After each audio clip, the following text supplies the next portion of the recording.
know very well, Article 73 of the Constitution requires the public officers to behave in a manner that gives dignity and honor to that very office. So we're here to request the IG, the DIG and the DCI to respect the dictates of the Constitution. And so the Lord Chief Justice is going to give notice in terms of what we plan to do in the next couple of days. So he is going to read a statement, then after that we're going to drop the statement at the offices of the DIG, the IG and the DCI. Thank you very much, Lord Chief Justice. Yes. It's okay, just put your cameras a bit on the low so that this is able to read the statement. Good morning once again. I want to take this opportunity once again to express our condolences to the family of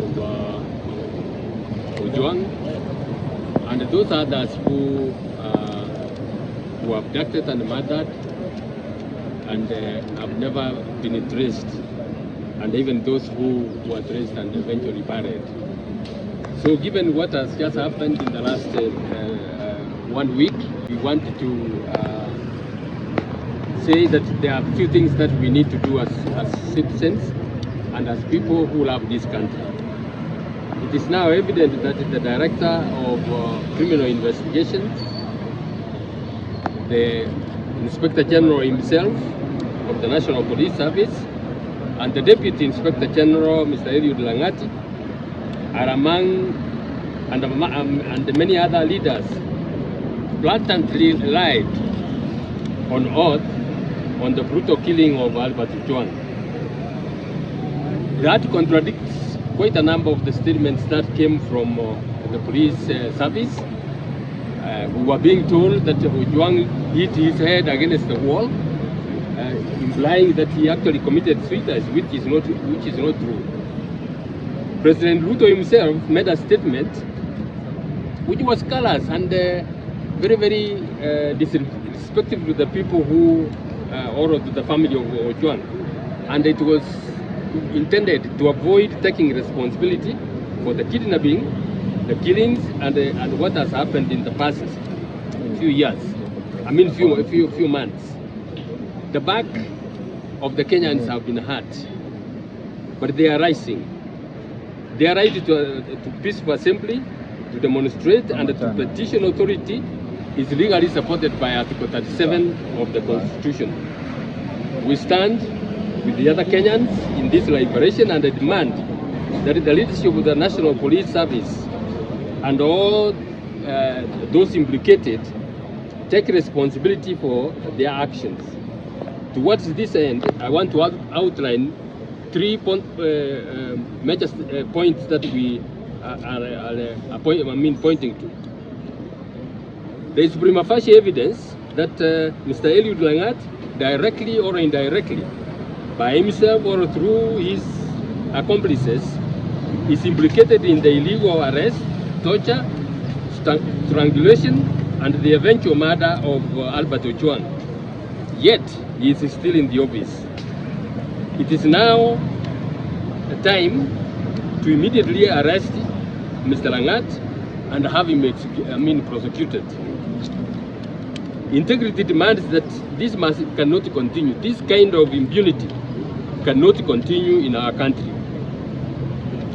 Number 2, as is stated, the 3 institutions charged with the maintenance of law and order, that's the National Police Service, the DCI, and the IPOA, have lied on oath.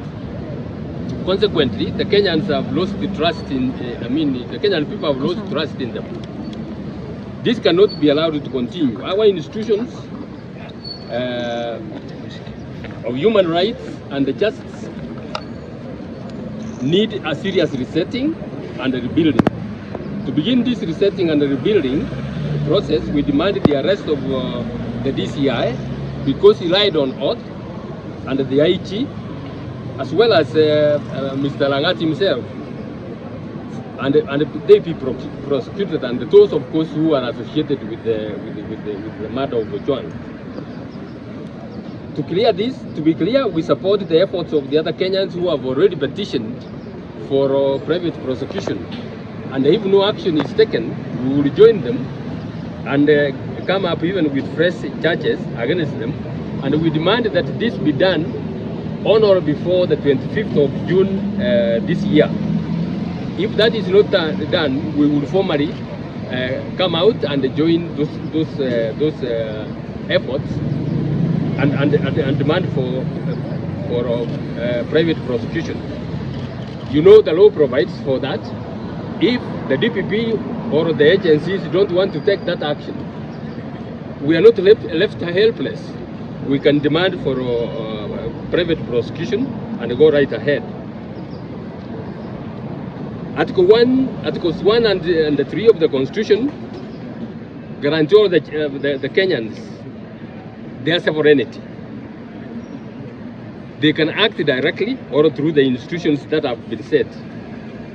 My team and I support those constitutional actions of Kenyans who are exercising the freedom of assembly to express their demand for accountability, so that those who are involved are action is taken against them. So as I've said, if nothing is done by 25th, we will join them and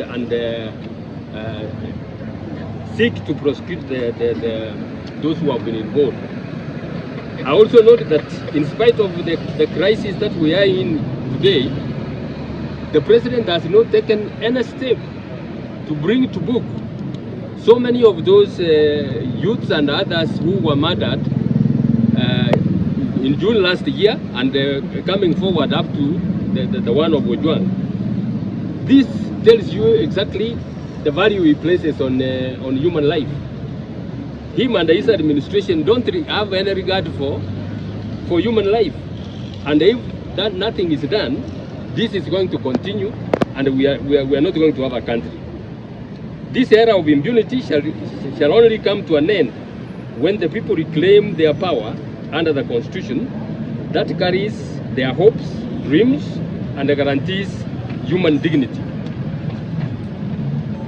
Kenyans long for their humanity to be restored, reset, to the place where we collectively gave ourselves, the position we collectively gave ourselves when we promulgated the Constitution of Kenya in 2010, and which ushered hope and provided for institutions to be independent so that they can carry out the mandate the Kenyan people have given them. The spirit that was set by the Gen Zs last year, who courageously came out and demanded their rights, is a spirit we all embrace, and we want to call upon all Kenyans to join the young people and demand for this right. Without doing that, we are going to be taken for granted for years, and our country is going down the drain. So our call is that let us not keep quiet, let us stand up and demand for our rights and demand for justice to be done. Somebody who has taken the life of another should be behind the bars and be prosecuted. And if that is not being done, if the state doesn't see that, the people themselves will do it.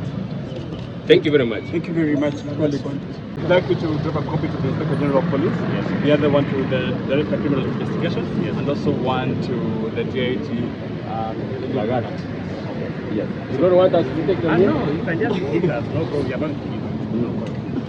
Yes, thank you so much. Very well. Thank you. Thank you very much. I will make sure yeah. take you to the part people who are supposed to take. Thank you. Nashukuru. Asante sana. Give him a handshake. Give him a handshake. This is how police they should be. Very good. Thank you so much. Thank you so much. God bless you. Thank you. Thank you.